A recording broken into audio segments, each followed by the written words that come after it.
자, 오늘은 시편 23편 1절에서 6절까지 말씀으로 만족함의 신앙이라고 하는 주제로 하나님 말씀 전하겠습니다. 우리는 지난주에 잠언 16장의 말씀을 통하여 맡김의 신앙이라는 주제로 은혜를 나누었습니다. 신앙이란 무엇인가? 하나님께 맡겨드리는 거다. 너의 행사를 여호와께 맡기라. 그리하면 너희가 경영하는 것을 이루어 주시니라 라고 말씀하셨습니다. 여러분, 인생은 내가 계획하는 인생이 아니라 하나님께 맡겨드리는 인생, 이것이 곧 신앙이라고 그랬습니다. 신앙. 그래서 그 열매가 무엇이냐? 우리가 하나님께 우리 인생을 맡겨드리면 하나님은 그 대가로 우리에게 선물을 주십니다. 바로 그 선물이 저는 잠이라고 말씀드렸습니다. 잠. 시편 127편 2절, 여호와께서 그의 사랑하는 자에게 뭐를 주신다? 잠을 주십니다. 그래서 여러분, 잠 잘 주무십니까? 라고 제가 여러분에게 여쭤봤습니다. 여러분, 잠 잘 주무십니까? 아멘이죠? 잠이라고 하는 것이 무엇입니까? 잠이라고 하는 것은 사람에게 꼭 필요한 것입니다. 사람은 낮에는 활동합니다. 그리고 저녁에, 그리고 밤이 되면 이제 잠을 잡니다. 여러분, 잠을 잘 때 몸이 회복이 되는 것입니다. 몸이 회복이 되는 거예요. 근데 잠을 잘 못 자면 어떻게 됩니까? 그것이 누적이 되는 것이죠. 예. 그래서 여러분, 우리가 왜 잠을 못 잘까? 잠이 안 옵니다. 왜 그럴까요? 생각이 많아서, 문제가 많아서, 걱정과 근심거리가 떠나가질 않기 때문에 도저히 잠을 이룰 수가 없는 것입니다. 그래서 약을 먹지 않으면 잠을 못 이루는 분들이 요즘에 너무너무 많다고 합니다. 잠이란 무엇입니까? 히브리어로 쉐나라고 했습니다. 쉐나. 편안한 숙면 또는 마음의 쉼이라고 했습니다. 쉐나. 하나님은 우리가 우리 인생을 하나님께 맡겨드릴 때 첫 번째로 잠을 선물해 주십니다. 쉐나입니다. 그리고 오늘 그 맡김의 두 번째 열매, 오늘은 무엇이냐? 만족함입니다. 만족함. 오늘은 만족함에 대해서 은혜를 나누기를 원합니다. 오늘 주제는 만족함입니다. 인생의 만족함. 잠이라고 하는 건 영적인 평안함을 상징하는 거고, 그럼 만족함이란 무엇이냐?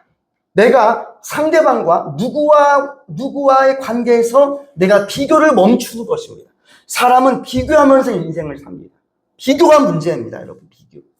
여러분, 비교를 멈추지 않는 이상은 우리 안에 만족함이 없습니다. 비교를 멈춰야 됩니다. 누구와 나를 비교한다. 그리고 부모님들도 자식을 바라볼 때 누구누구는 잘 되더라. 누구누구는 좋은 대학 가더라. 누구누구는 좋은 직장 가더라. 누구와 절대로 비교하면 안 됩니다. 여러분, 하나님은 우리를 창조하셨습니다. 근데 이 세상에 나라고 하는 사람은 몇 사람밖에 없습니까?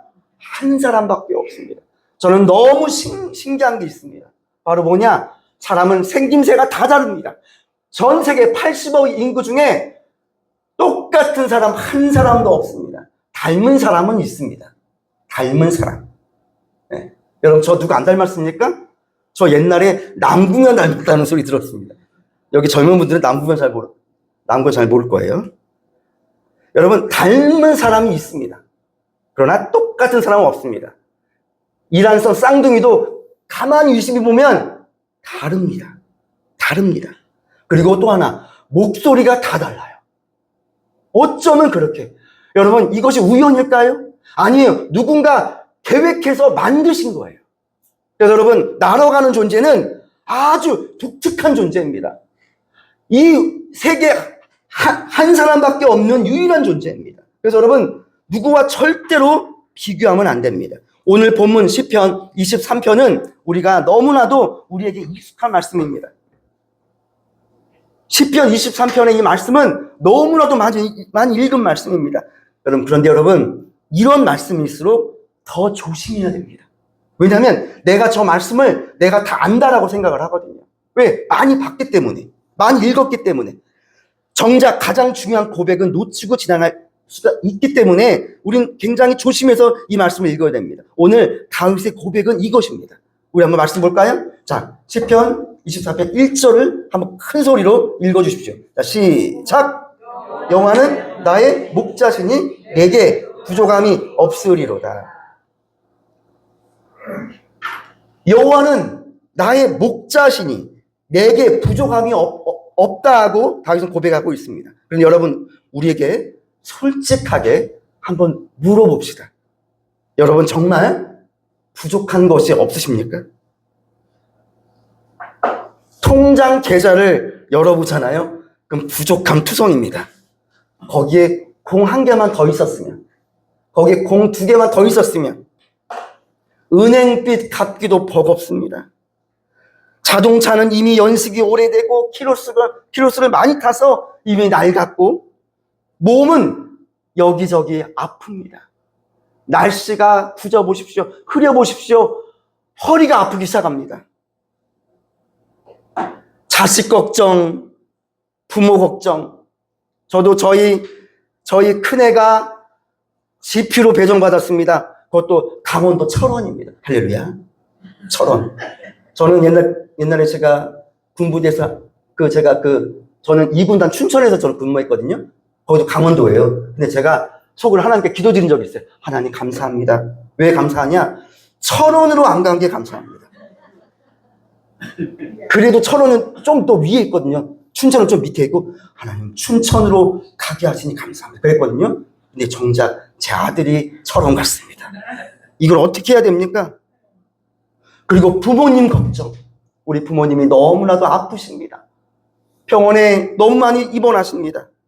그리고 앞날만 생각하면 마음이 퉁 하고 내려앉을 때가 하루 이틀이 아닙니다. 여러분, 요즘은 더 불안하다고 합니다. 여러분, 앞으로 AI 시대가 되면서 3, 4년 안에 휴머노이드 로봇이 등장합니다. 그래서 직장은 점점 위태로워지고 사람보다 기계가 더 똑똑하다는 말까지 이제는 듣는 시대가 이제는 도래했습니다. 벌써부터 현대자동차는 어떻습니까? 휴머노이드 그 로봇인 아틀라스를 회사로 투입을 시킨다고 합니다. 그랬더니 노조가 어떻게 됩니까? 막 들고 일어서는 것입니다. 노사합의 없이 로봇을 현장에 한 대도 못 들인다 지금 데모하고 있습니다. 그리고 어떤 20대 청춘은 어렵게 회계사 시험에 합격했습니다. 회계사만 되면 인생 보장 받는 거다. 그래서 열심히 여러분 이 회계사 시험이 얼마나 어려운지 여러분 아시잖아요. 합격했습니다.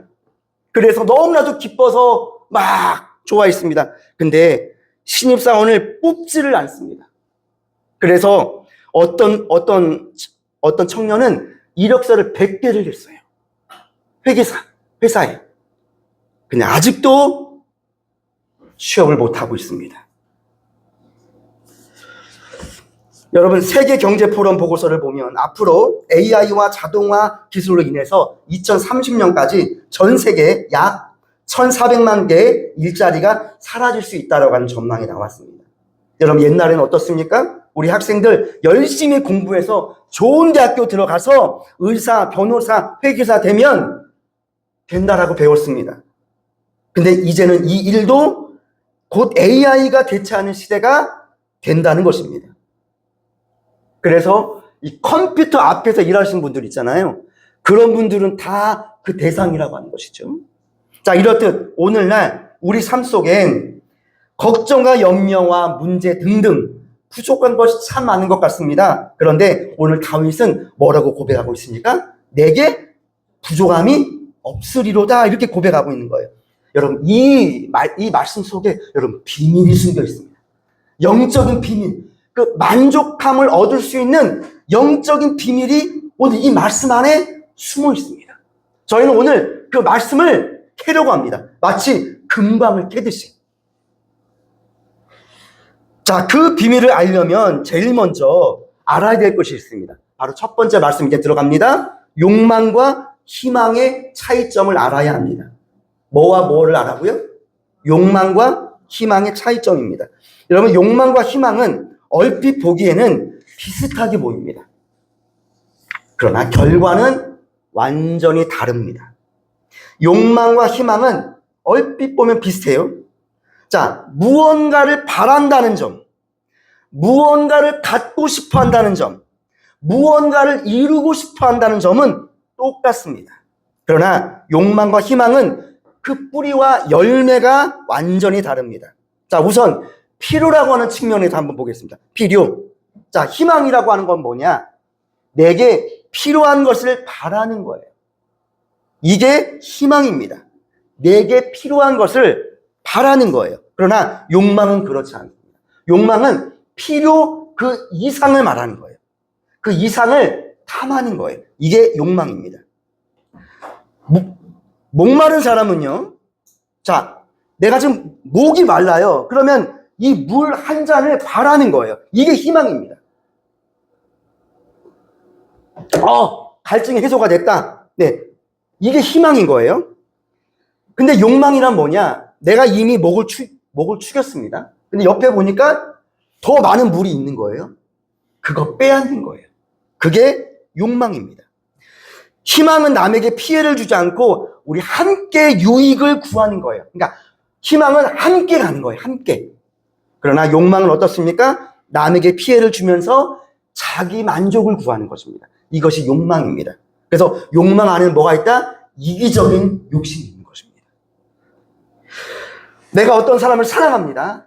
자, 그럼 내가 저 사람과 아름다운 가정을 이루고 싶습니다. 이것은 희망입니다. 사랑하는 저분과 단란한 가정을 꾸미고 싶다. 이건 희망입니다. 그러면 욕망이란 무엇입니까? 욕망이란 이미 내가 가정이 있습니다. 단란한 가정이 있어요. 그러나 어떻습니까? 남의 아내나 남의 남편을 탐하는 거예요. 이미 내게 있는데 이게 바로 뭐다? 욕망입니다. 무엇과도 하나님과의 관계도 다른 거예요. 내가 열심히 땀 흘리고 일했습니다. 그 열매로 내가 하나님께 영광 올려드리는 거예요. 그리고 이웃을 섬기는 거예요. 이것이 희망입니다. 그러나 욕망이란 무엇입니까? 수단과 방법을 가리지 않고 내 신앙 양심을 팔아서라도 내가 저 사람보다 더 잘 되기를 원하는 것입니다. 이것이 여러분 비교입니다. 비교. 그래서 여러분 우리에겐 희망이 필요합니다. 사랑하는 시민교회 성도 여러분, 우리 희망을 가집시다. 희망. 자, 희망이라고 하는 건 삶의 에너지를 말합니다. 자동차에 연료를 공급해야 그 자동차도 힘있게 앞으로 나가는 것처럼 희망도 똑같습니다. 사람은 희망이 있을 때 살맛이 납니다. 그러나 욕망은 다릅니다. 욕망으로 살면 삶이 어떻게 될까? 피곤해집니다. 삶이 힘들어집니다. 고통스러워집니다. 바로 이것이 욕망입니다. 그래서 야고보서 1장 15절 말씀에 보면 이렇게 말씀하고 있습니다. 욕심이 잉태한 즉 죄를 낳고 죄가 장성한 즉 뭐를 낳죠? 사망을 낳느니라 그랬습니다.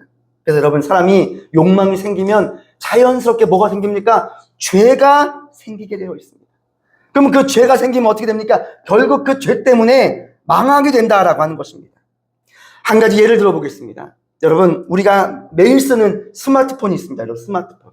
여러분 한번 스마트폰을 한번 생각해 보겠습니다. 자, 이 스마트폰 안에 우리도 모르게 무서운 알고리즘이 장착되어 있습니다. 스마트폰은 장점과 단점이 있어요. 장점 많습니다. 이 스마트폰 안에 모든 걸 다 할 수 있어요. 내가 은행 안 가도 돼요. 이 안에서 은행 업무를 봅니다. 그리고 뭡니까? 이 안에 뉴스 다 있습니다. 이 안에 뭐 영화 보고 싶은 영화, 드라마 다 있습니다. 다 있어요. 장점들이 참 많습니다. 하지만 단점이 뭔지 아십니까? 이 스마트폰 안에 욕망을 부추기는 것이 이 안에 숨어 있습니다. 알고리즘이 장착되어 있어요. 그래서 스마트폰은 늘 내게 말합니다. 이것을 사라. 저것을 봐라. 남들은 다 이렇게 산다. 너도 저렇게 살아야 되지 않겠냐 하면서 욕망을 자꾸만 부추기는 것입니다. 여러분 참 신기하지 않습니까? 여러분 이 스마트폰에 나오는 광고들이 있습니다. 유튜브 아니면 뭐 카카오톡 아니면 뭐 네이버라든가 우리가 어떤 어플을 딱 이렇게 키면 거기에 광고가 뜹니다. 근데 여러분 그 광고가 연령별로 다 다릅니다. 그 사람의 연령과 좋아하는 기호를 그 스마트폰 안에 알고리즘으로 다 뜹니다. 그래서 여러분 광고가 다 달라요. 사람마다 나한테 이런 광고가 뜨네? 그럼 저 사람한테 그런 광고 뜨겠네? 아닙니다. 내 관심사도 이미 스마트폰이 다 압니다. 그러나 이 안에 욕망이 담겨 있습니다. 욕망을 부추깁니다. 가장 큰 예가 뭐냐? 바로 여러분, 로맨스 스캠입니다. 여러분 SNS 하시죠? 페이스북 하시죠? 인스타그램 하시죠? 텔레그램 하시죠? 어느 날 낯선 사람한테 띵동 하고 문자가 하나 옵니다. 뭐라고 옵니까? 여러분 안 받아보셨어요? 저는 가끔 옵니다. 하이 누구야? 보니까 옆에 아리따운 여인 사진이 딱 이렇게 같이 오는 것입니다. 그거 응답하면 어떻게 될까요? 그거 어떻게 될까요? 자꾸만 뭐죠? 라인으로 바꿔서 우리 얘기하자 그럽니다. 거기 여러분, 그게 여러분 로맨스 스캠이잖아요. 그게 사기잖아요. 여러분 그거 아세요? 누가 그런 사기에 넘어가냐? 근데 여러분 그렇지 않습니다. 경찰청 통계를 제가 봤습니다. 2025년 작년입니다. 1월에서 9월까지 로맨스 스캠 피해액이 얼마인지 아세요?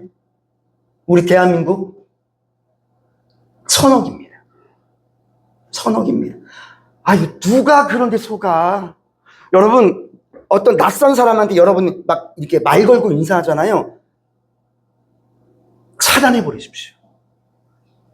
저 사람이 누군데 나한테 말을 겁니까?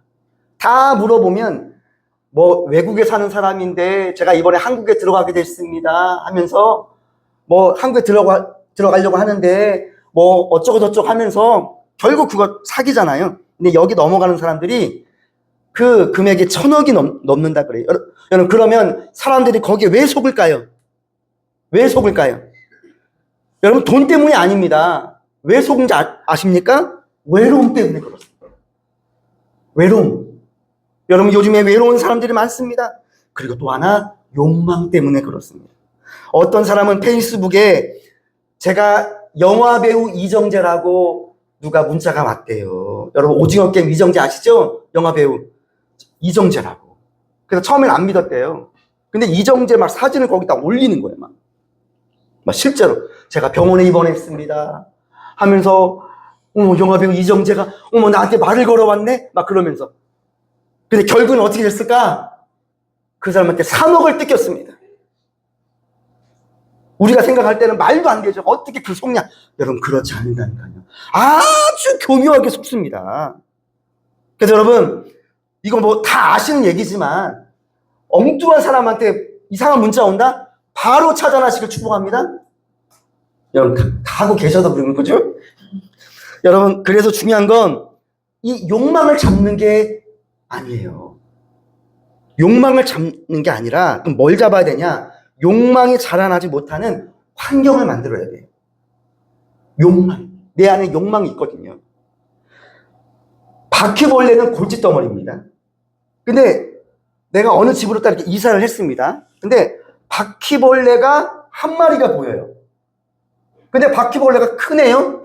여러분 바퀴벌레 한 마리가 있다는 건 그 어딘가에 몇 마리가 있다는 걸까요? 네? 수십 마리, 수백 마리가 있다는 거예요. 자, 그러면 바퀴벌레를 어떻게 없앨까? 못 없앱니다. 그래서 여러분 환경을 바꿔야 됩니다. 환경. 청결한 환경. 환경을 먼저 바꿔야 돼요. 그 몇 마리 바퀴벌레 죽인다고 해서 바퀴벌레가 퇴치되는 게 아닙니다. 환경부터 바꿔야 됩니다. 여러분 영적인 원리도 똑같습니다. 우리 마음속에 이 욕망이 있습니다. 욕망. 이 욕망이 머물 수 없는 환경을 만들어야 되는데, 자 그러면 이 욕망이 생길 수 없는 영적인 환경은 무엇이냐 이거예요.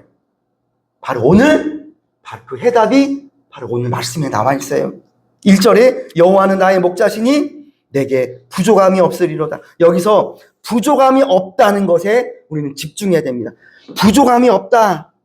여러분 부족함이 없다는 것은 더 이상 욕망이 틈탈 내 안에 뭐가 없다는 거예요? 자리가 없다는 걸 말하는 거예요. 여러분 다윗이라고 왜 필요한 것이 없었겠어요? 그러나 다윗은 그는 목자와 양과의 관계에서 해답을 찾습니다.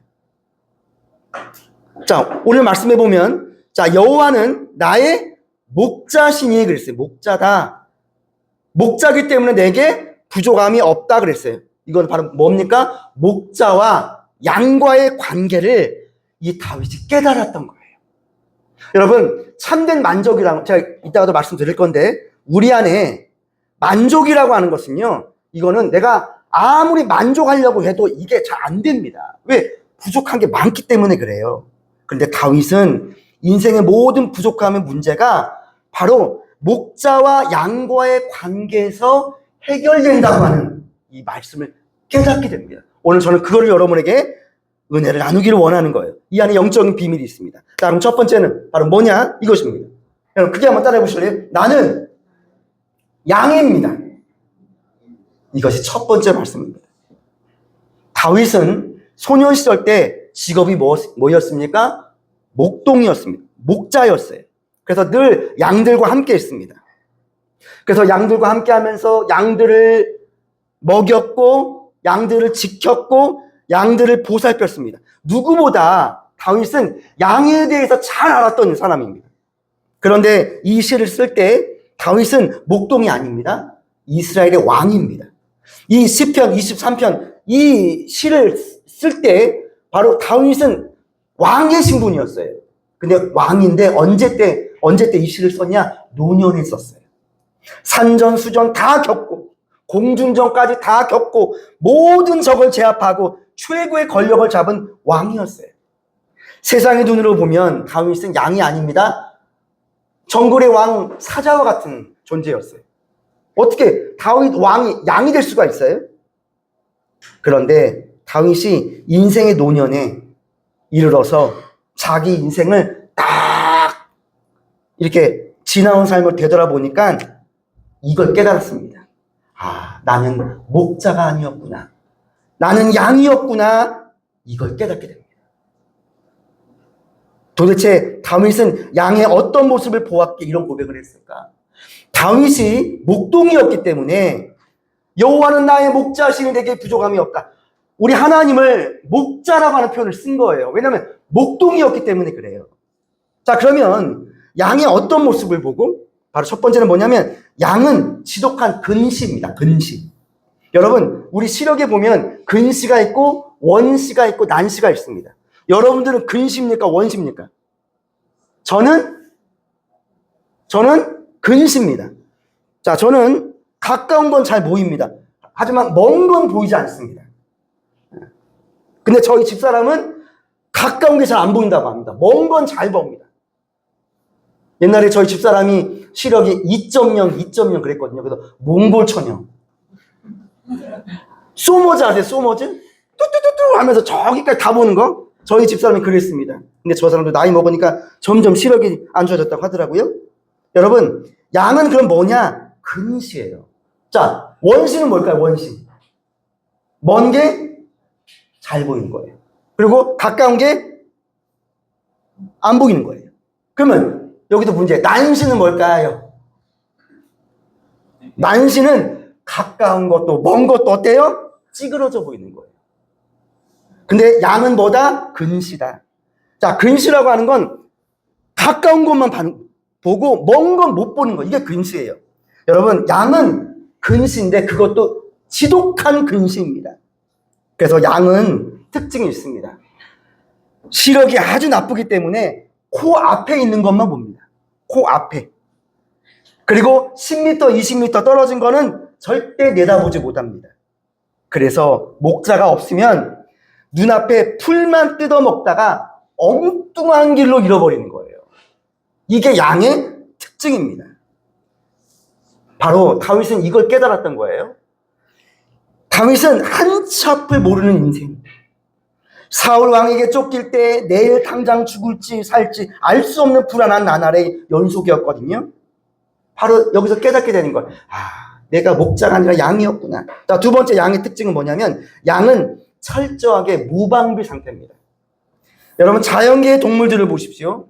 다 저마다 이 생존 무기가 있습니다. 무기. 자, 사자의 무기는 뭘까요? 날카로운 이빨입니다. 날카로운 발톱입니다. 독수리의 무기는 뭘까요? 2m가량 쫙 펼치면 큰 날개와 발톱입니다. 자, 그럼 사슴의 무기는 뭘까요? 빠른 다리입니다. 천적이 막 맹수가 공격해 옵니다. 그러면 사슴은 엄청 빠릅니다. 그죠? 꽁충 뛰면서. 자, 그럼 여기서 문제 하나 들어갑니다. 스컹크의 무기는 뭘까요? 스컹크. 뻥! 하면서 방귀를 낍니다. 그러면 그 냄새 때문에 맹수들이 도망갑니다. 자, 여러분. 이 생태계는 다 자기들만의 무기가 있습니다. 생존 무기입니다. 그러면 양의 무기는 뭘까요? 없다고 하는 것입니다. 신기하게 양은 무기가 없습니다. 날카로운 이빨도 발톱도 없습니다. 그리고 양은 다리가 짧아서 도망도 잘 못 갑니다. 보호색도 없어서 눈에 잘 띕니다. 흰색이다 보니까. 공격을 받으면 떨 수밖에 없습니다. 바로 다윗이 자기 자신이 양이라고 하는 사실을 깨달은 거예요. 다윗은 자신이 왕의 갑옷을 입고 있었지만 영적으로는 어때요? 나는 양처럼 연약한 존재였다. 이거를 깨닫게 됩니다. 자, 세 번째는 뭐냐? 양에게는 치명적인 약점이 또 있습니다. 치명적 약점. 자, 여러분. 필립 켈러가 쓴 양과 목자라고 하는 책이 있습니다. 자, 이 책에 보면 뒤집힌 양이라고 하는 이야기가 나와요. 뒤집힌 양입니다. 여러분, 양은 몸이 비대하고 다리가 짧아서 웅덩이나 작은 턱에 걸리잖아요? 근데 넘어집니다. 자, 넘어지면 어떻게 될까? 양이요, 네 발을 허구에다가 허구적거린대요. 여러분, 다른 동물들은요, 넘어지잖아요? 이렇게 뒤집히잖아요. 그러면 자기 스스로 일어납니다. 근데 양은 어떨까? 한번 이게 넘어져서 뒤집히잖아요? 그럼 양은 못 일어난다 그래요. 혼자. 그럼 누가 그걸 일으켜 세울까요? 목자밖에 없다는 거예요. 바로 다윗이 이걸 깨달은 거예요. 다윗의 인생 가운데 넘어진 적이 많거든요. 자, 양처럼 넘어졌을 때, 여러분, 다윗이 밧세바의 유혹 앞에서 넘어졌잖아요. 그리고 다윗이 자식의 반역 앞에서 넘어졌잖아요. 압살롬. 다윗의 인생 가운데 이 뒤집힌 양처럼 넘어졌을 때 그때마다 누가 일으켜 세워줬을까요? 바로 하나님이었다고 하는 거예요. 이 다윗이 이걸 깨닫게 됩니다. 이걸 깨닫게 돼요. 그래서 나는 내 힘으로 일어설 수 없는 존재구나. 하나님이 일으켜주지 않으면 나는 끝장이구나. 이거를 깨달은 거예요. 여러분, 어떤 사람이 이렇게 말할 수가 있습니다. 무신론자들 중에 이렇게 말하는 사람이 있어요. 우리 이렇게 기독교인들 아니면 이렇게 다른 종교를 가진 사람들을 향해서 이런 말을 합니다. 아니, 왜 종교를 갖냐고. 하나님이 어디 있다고. 뭘 하나님을 믿냐고 그렇게 말합니다. 그러면서 또 이렇게 말합니다. 얼마나 연약하면 신을 믿냐고. 참 웃긴다. 이렇게 말하는 사람도 있어요. 무신론자들 중에. 근데 여러분, 그거 아십니까? 하나님은 우리 인간을 그렇게 만드셨습니다. 그렇게 만드셨어요. 여러분, 아무리 그렇게 신이 어딨냐, 왜 하나님을 믿냐, 종교를 가진 사람들은 되게 연약한 사람들이다, 의지할 게 없어서 눈에 보이지도 않는 그 신을 믿냐, 이렇게 말하는 사람도 있어요. 여러분, 그런데 그렇게 말을 하는 사람들조차 인생의 풍랑을 만나보십시오. 재정이 다 날아가 보십시오. 누구에게 사기를 당하고 전세를 다 탕진하고, 그리고 중병에 걸려 보십시오. 그럼 어떻게 될까? 그런 말이 나올까요? 절대 그런 말 나오지 않습니다. 누구라도 나에게 오셔서 좀 도와주십시오. 그래서 여러분, 사람은 이 벼랑 끝에 딱 설 때 그때 하나님을 찾게 되어 있습니다. 반드시 하나님을 찾습니다. 바로 여러분, 다윗이 그랬습니다. 다윗이 인생 가운데 넘어진 적이 많았습니다. 그럴 때마다 누가 일으켜 세워줬냐? 바로 여러분, 하나님, 여호와 하나님이 일으켜 세우셨다는 거예요. 양은 한번 뒤집히면 스스로의 힘으로 일어나지 못합니다. 이것이 여러분 양입니다. 그래서 여러분, 양에겐 반드시 누가 있어야 된다? 목자가 있어야 됩니다. 목자. 그래서 여러분, 신앙이라고 하는 건 어디부터 시작하냐? 나는 양입니다. 여러분, 그렇게 한번 따라해보세요. 나는 양입니다. 여기서부터 시작되는 거예요. 저는 목자입니다. 절대로 그 신앙 변화되지 않습니다. 나는 양입니다. 그것도 어떤 양이다? 하나님, 저는 뒤집힌 양입니다. 주님의 도우심 없이는 저는 절대로 일어설 수가 없습니다. 하나님은 우리 인간을 그렇게 만드셨습니다. 그래서 여러분, 사람은 하나님만 의지할 수 있게끔 우리를 만드셨습니다. 바로 그 고백이 여호와는 나의 목자입니다, 이 뜻입니다. 그리고 두 번째는 뭐냐면 그분은 앞서가시며 인도하십니다. 앞서가시며 인도하신다. 자, 한번 2절 말씀 볼까요? 자, 2절 말씀을 크게 읽어주세요. 자, 시작. 그가 나를 푸른 풀밭에 누이시며 쉴만한 물가로 인도하시는도다 그랬어요. 여러분, 여기서 인도한다라는 말에 우린 주목을 해야 됩니다. 인도한다. 여러분, 옛날 서부 영화, 여러분 옛날에 보셨죠? 서부 영화. 그 옛날에 그 있잖아요. 그 서부 영화 막 클린트 이스트우드 막 나오는 영화도 있잖아요. 거기에 보면 서부 영화 보면 카우보이들이 나와요. 자, 카우보이 모자 탁 쓰고 말 타고 막 하잖아요. 여러분, 그 카우보이들이 소떼를 인도하는 모습을 한번 상상을 해보십시오. 카우보이들. 여러분, 카우보이들은요, 소떼를 뒤에서 인도합니다. 뒤에서 막 소리 지르는 거예요. 막. 그러나 이스라엘의 목자는 달라요. 이스라엘의 목자는 언제나 양들보다 앞서갑니다. 왜냐하면 양은 근시기 때문에 10m, 20m 앞을 못 봅니다. 그래서 먼저 목자가 앞으로 가야 됩니다. 그래서 목자 따라가는 거예요. 여러분, 양이 목자가 없으면 어떻게 될까? 실제로 있었던 사건입니다. 터키에서. 오래전에 터키에 1,500 그 마리의 양들이 절벽으로 떨어진 사건이 있었습니다. 이거 실제 있었던 사건입니다. 자, 어느 한 가정에서 이 양을 키우는데 1,500마리를 키워요. 근데 1,500마리를 절벽 옆에다가 풀을 뜯게 했어요. 그리고 목자들은 뭐 하러 갔냐? 식사하러 갔어요. 밥을 먹으러 갔어요. 그럼 이제는 목자가 없는 거예요. 근데 그 중에 양 한 마리가 이게 앞을 안 보이니까 풀을 뜯어 먹다 가다 보니까 앞에 절벽이거든요. 거기로 그냥 떨어지게 됩니다. 자, 그러면 옆에 있는 양들도 이거 어떻게 우리 저리로 가지 말아야겠다라고 해야 되잖아요. 근데 한 양이 절벽으로 떨어지기 시작하니까 두 번째 옆에 있던 양도 떨어지고 세 번째 떨어지고 하면서 어느 순간 우두두두 하면서 다 떨어지는 거예요. 그래서 그 밑에는 어떻게 됐을까요? 양들 산이 된 거예요. 그래서 그걸 인해서 몇 마리가 죽었냐면 450마리가 죽게 됩니다. 실제 있었던 사건입니다. 여러분, 이게 양의 비극입니다. 양은 목자가 없잖아요?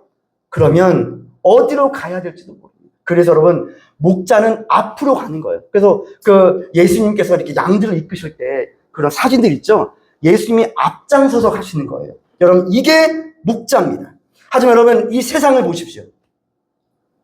양들이 절벽으로 떨어지는 것처럼 남들 하는 대로 해라, 유행을 따라가라, 대세에 편승해라, 저 사람도 저렇게 산다, 너도 저렇게 살아라.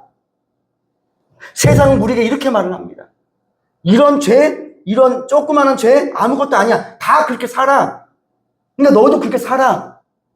근데 그 마지막 결과는 뭡니까? 낭떠러집니다. 여러분, 그래서 우리에겐 누가 필요하시다? 목자가 필요한 것입니다. 목자. 여러분, 말씀을 마치겠습니다. 말씀을 마칠게요. 여러분, 부족함이라고 하는 건 뭘까? 여러분, 이 부족함이라고 하는 것은 우리를 힘들게 만들고 두렵게 만듭니다. 그러나 목자는 그 양의 부족함을 알기 때문에 양에게 다가오는 거예요. 여러분, 하나님은 어떤 하나님이시냐? 하나님 우리의 부족함을 다 압니다. 여러분과 저의 부족함을 다 알아요. 그래서 하나님 우리에게 찾아오시는 거거든요. 그럼 우리는 뭐만 하면 되냐? 마음의 문을 열면 됩니다. 성령님 오시옵소서. 그리고 내 인생에 뭐가 되어 주옵소서? 목자가 되어 주시옵소서. 그래서 여러분, 참된 만족은 부족함이 없는 상태가 아닙니다. 부족함이란 누구에게나 다 있습니다. 여러분, 지금 세계 최고의 부자가 누굽니까? 바로 테슬라잖아요. 일론 머스크가 최고의 부자라고 하잖아요. 근데 여러분, 그 사람도 부족함이 없을까요? 그 삶 속에 들어가 보면 부족함이 있습니다. 돈이 많다고 해서 부족함이 없습니까? 그렇지 않습니다. 참된 만족이란 부족함이 없는 상태가 아닙니다. 통장에 돈도 부족하고 병도 들고 그리고 자식 걱정, 부모 걱정할 게 태산입니다. 여러분, 그러나 부족함은, 참된 만족은 부족함이 없는 상태가 아닙니다. 우리 다 부족합니다. 그러면 참된 상태는 어떤 상태냐? 바로 내 인생을 인도해 주시는 그 목자가 누구 옆에? 내 옆에 계시다는 것을 깨닫는 순간 그때부터 만족한 인생을 살게 된다라고 하는 것입니다. 여러분, 우리에게 돈이 옵니다. 돈이 왔다고 쳐봐요. 그럼 여러분 부족함이 없을까요? 그렇지 않습니다. 또 그때 가면 또 부족함이 또 생깁니다. 생각지도 않았던 문제가 또 생깁니다. 여러분, 우리 인생은 주님 나라 그날까지, 주님 나라 가는 그날까지 부족함의 연속이에요. 여러분, 그러나 내게 부족함이 없다라고 하는 이 다윗의 고백은 비록 내 인생의 부족함 투성이지만 내 옆에 누가, 그 부족함을 채워주시는 누가? 목자가 내 옆에 계시기 때문에 여호와는 나의 목자시니 내게 부족함이 없으리로다. 이런 고백을 다윗은 할 수 있었던 것입니다. 사랑하는 성도 여러분, 혹시 지금 고난의 골짜기를 지나고 계시는 분 계십니까? 여러분, 그 고난의 골짜기가 바로 어떤 곳이냐? 바로 하나님을 만나는 자리입니다. 하나님 내 인생의 목자가 되어주시는 자리입니다. 이제 머리로만 알던 하나님을 여러분의 가슴으로 초청하십시오. 그리고 이 한 주 우리가 인생 살아가면서 주님을 목자로 딱 높이십시오. 그리고 저는 양입니다. 주님 앞장서 가십시오. 성령님 먼저 가십시오. 성령님 내 인생의 길을 인도하여 주시옵소서. AI 시대건 뭐건 하는 저는 그런 거 잘 모릅니다. 하지만 하나님이 앞장서 가시면 저는 따라만 가겠습니다. 바로 이것이 무엇입니까? 바로 만족함의 신앙입니다. 오늘 이런 은혜를 인해서 우리 안에 참된 평안을 누리는 저와 여러분 되시기를 주님의 이름으로 축복합니다.